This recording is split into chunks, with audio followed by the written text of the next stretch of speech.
say, birds of a feather flock together. You run around with losers, you will end up a loser. Unconsciously. Unconsciously, you will pick up their ways, you'll pick up their habits, you'll pick up, most importantly, their attitude about life. If you're around cynical, negative people all the time, you will become cynical and negative. So you got to watch yourself. Many of us are living out the lives of other people, living out their conclusions, living out of their consciousness. The other thing is that you begin to looking at your life and looking at what it is that you want to achieve. Another crucial thing that you must do is align yourself with powerful people. Align yourself with people that can encourage you, people that can empower you, people that you can learn from, people that you can grow from. That's very important. See, if you have people around you that can contribute to your growth. When I wanted to become a speaker, I joined the National Speakers Association. I wanted to be around the Dr. Norman Vincent Peales, the Zig Ziglars, the Dwayne Dyers. I wanted to be around people that were doing what I wanted to do. I wanted to learn from them. And you want to do that too. You want to align yourself with people who think like you, people who dream like you, people who want more out of life, people that are stretching and searching and seeking some higher ground in life. As opposed to the majority of people. Somebody said, always strive to get on top in life because it's the bottom that's overcrowded. And see, you don't want to be on the bottom. See, it's easy to be on the bottom. It doesn't take any effort to be a loser. It doesn't take any motivation, any drive in order to stay down there on a low level.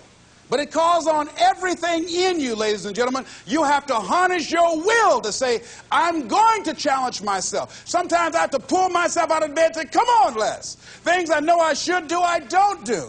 Things I shouldn't do, I do. I found that the biggest enemy you have to deal with is yourself. There's an old African proverb that says, if there's no enemy within, the enemy outside can do us no harm. So think about that.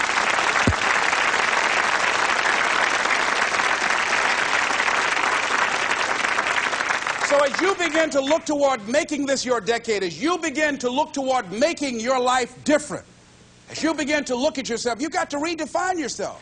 Who are you right now? And who must you become in order to create what you want? What has to change about you? What is it that you're doing right now that would be a liability for you? As you begin to look toward the future and take inventory of yourself, what is it about you right now that you've got to leave this behind because this no longer fits? Looking at where you want to go and the kind of person that you must become, the kind of standards that you have for you. What is it that you must do differently? Repeat out to me, please. If you want to keep on getting what you're getting, keep on doing what you're doing. See, that doesn't take an Einstein for that one. Am I right? It makes sense unless you change your pattern, unless you change the way you're thinking, unless you change your behavior, you're going to continue to produce the results in your life. See, all of us are winners, but some of us are producing results that we don't want. And so all you have to do is look at your game plan, look at your strategy. How is it that you have been being? What is it that you've been doing to produce this? So you're the director, you're the producer, you're writing the script, you're the star of your life. And as you begin to look at your life, you can decide whether or not it's a smash or whether or not it's a flop. That's in your hands. Look at your life, look at where you want to go. Don't worry about your circumstances. Don't worry about your age. I have a friend who's up in age, over 70, and she wanted to build a multi-million-dollar complex. The name is Dr. Johnny Coleman. Lenders and bankers say, you can't do that, you're too old. She ignored them. That building now stands, ladies and gentlemen, a multi-million-dollar structure. But there are a lot of people who would have listened to that.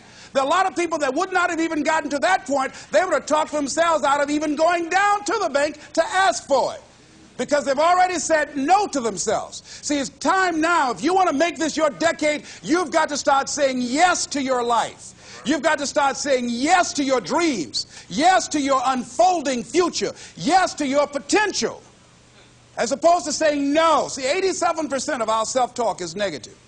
So you've got to make a conscious, deliberate, determined effort to say yes to your dreams. Why not? Why not me? Don't spend time like most people going through life complaining. Don't try and get on talk shows and tell everybody how life has done you wrong. Here's what's happening in the audience. 80% don't care, and 50% glad it's you.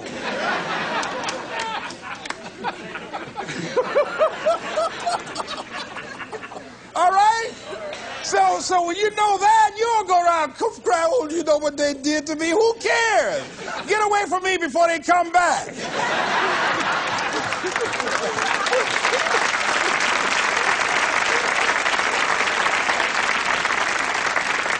I had a friend of mine that said something that's very important. He said, hey, it doesn't matter what happens to you. The only thing matters, what are you going to do about it? That's all that matters. Okay, life knocked you down. What are you going to do about it? How long are you going to sit there and say, you know what they did to me? How long? Who wants to hear that racket? Use that energy to get up from there and move on and get on with your life.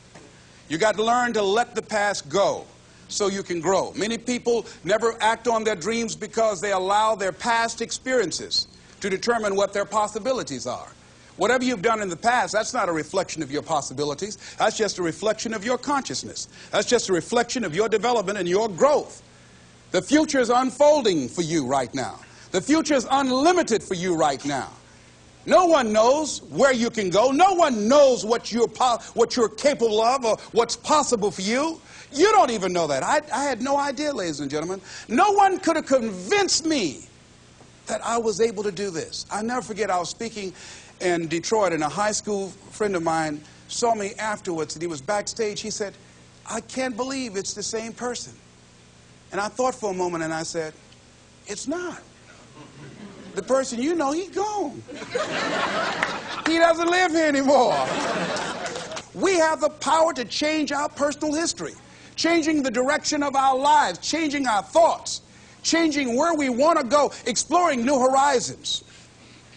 So as you begin to look at this decade and affirming that this is your decade, as you set goals that will make you stretch, that will bring out the best in you, as you begin to remove the negative, toxic people from your life, as you decide to take some chances in life, and that's one of the things that's very important. Viscard said, if you're not willing to risk, you cannot grow. And if you cannot grow, you cannot become your best. And if you cannot become your best, you cannot be happy. And if you can't be happy, then what else is there?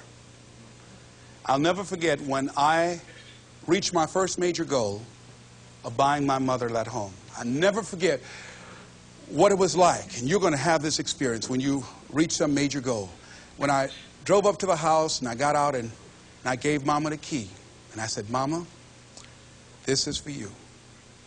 I'll never forget the look on her face. She said, oh my God. No one could have convinced me when I adopted y'all that this would happen. She said, oh, thank you. She said, and you caused me so many damn problems.